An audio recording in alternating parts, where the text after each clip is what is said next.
it's not just hazy in Hanoi. When you hear of the world's most polluted cities, places like India, China, and Pakistan often come up.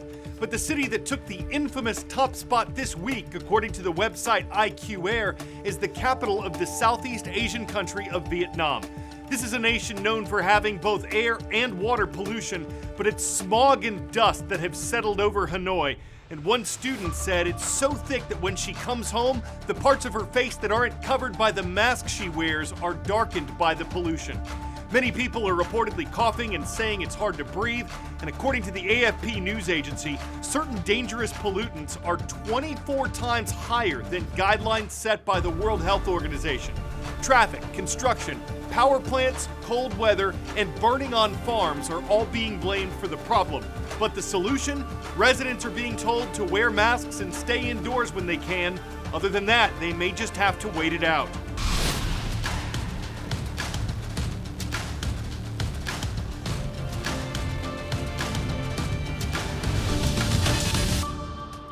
Hi, I'm Carl Azus for The World from A to Z.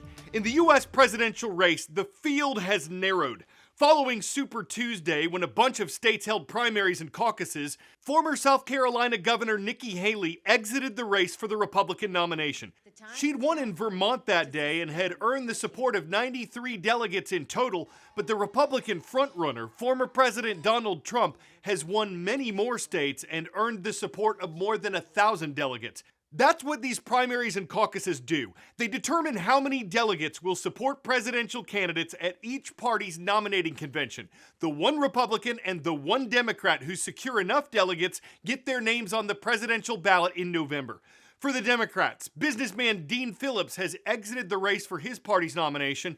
Author Marianne Williamson is still challenging incumbent President Joe Biden, but he has already secured the vast majority of delegates for his party. So President Biden and former President Trump are almost certainly set for a rematch this November. Next today, we're returning to Haiti for the second report in our series on the deeply troubled island nation. A gang leader there is now warning of civil war if Haiti's leader doesn't step down. In recent months, gangs have seized more and more control over this country, including the roads leading to Port-au-Prince. Officials estimate that gangs now control as much as 80% of the capital. Even the U.S. Embassy and International Airport are mostly surrounded by rival gang territories. It's led the Haitian National Police to create an undercover unit. We go with them to the front lines.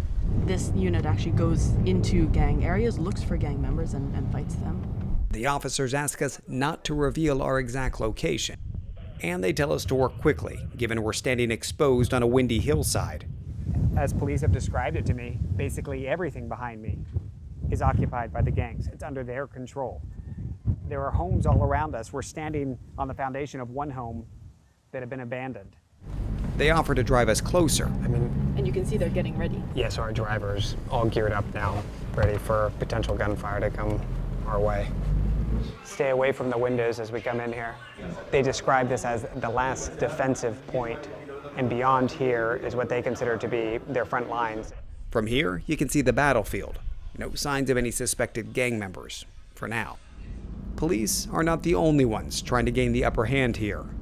In a fractured state, alternatives to the gangs and government surface. We're headed to meet a commander of BSAP, Haiti's armed environmental protection agency that has splintered from the Henry government, challenging its legitimacy.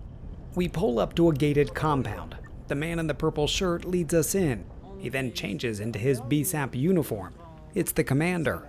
He's in hiding from police. His message echoes the anti-government protester. Toute révolution. He flexes BSAP's strength in numbers and its potential to help bring stability. But when it comes to his own family... You mentioned you have 4 kids. What do you think their future is in this country?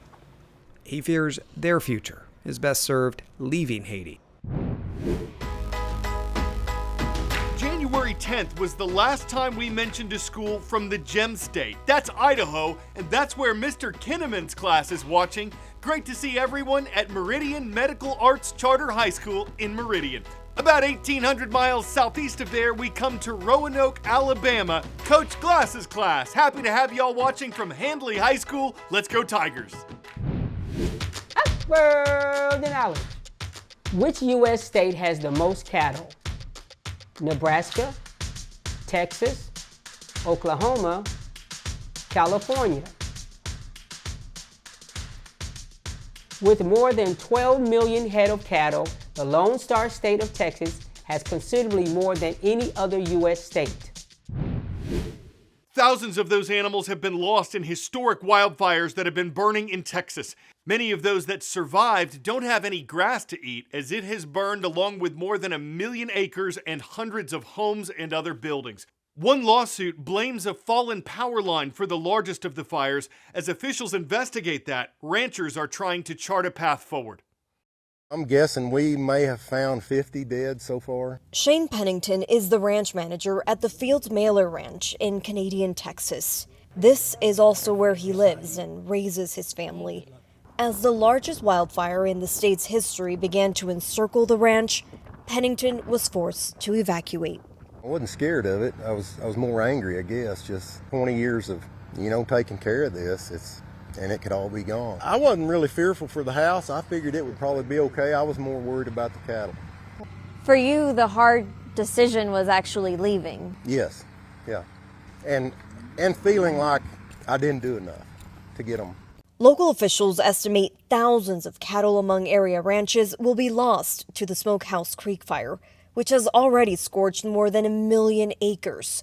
The state's agricultural commissioner, Sid Miller. This fire was so intense, you couldn't get the fire trucks anywhere close to the fire. Pennington says he did not have time or a place to move the cattle. This is one little calf here. I don't know if he's going to be all right. His feet are burned really bad. It's extremely hard to see him suffering. I mean, they're just, like I say, I've raised some of them since they were babies, State officials called the impact to cattle and crops catastrophic. We've lost over 3,000 head, which is a very small number. That will double or triple easily. We've got cattle that we're going to have to euthanize. The ranch's owner says his cows bring in anywhere from $1,800 to $2,400 each, much of it for beef sales. It's going to hurt the business extremely bad. And it'll take years to recover because it takes years to put a cow herd together before they're productive and producing like they should be. And the job is to keep them alive. It's not to destroy them. And it's tough. It's really tough. On this date in world history, March 7th, 1965 became known as Bloody Sunday because of what happened in Selma, Alabama. Around 600 people were marching to Alabama's capital, Montgomery, seeking African-American voting rights and protesting violence against black demonstrators. As they crossed Selma's Edmund Pettus Bridge, state troopers ordered them to disperse. Moments later, troopers advanced on the protesters with tear gas, clubs, and whips, injuring 17 people. The assault was caught on camera. It sparked dozens of nationwide protests and led to the Voting Rights Act, which President Lyndon Johnson signed into law 5 months later. March 7th was a big day for the telephone. Alexander Graham Bell was granted a patent for his invention on this day in 1876, and exactly 50 years later, the first phone call between London and New York was made with the help of radio. There's a dinner planned for attendees of the Academy Awards this Sunday, and the menu's a little different from what I've seen at Outback. 100 pounds of Wagyu beef, dozens of Peking ducks, 40 pounds of caviar, smoked salmon pizza, that's all part of it, according to celebrity chef Wolfgang Puck. And desserts where things get even more interesting. Sweet ravioli made with white chocolate and bitter chocolate Oscar statuettes with hazelnut. Wonder if the holdovers will get any leftovers. Even they wouldn't be called poor things with a maestro of a chef cooking Oppenheimer plenty to barbeat. It's no American fiction to say the past lives on in recipes like steak Oscar. It has a bone of interest, and the anatomy of a meatball will surely please the eaters with a power spoon. I'm Carl Azus, and now we know what it's like dining with the stars. Thanks for watching the world from A to Z. You mean the world to me.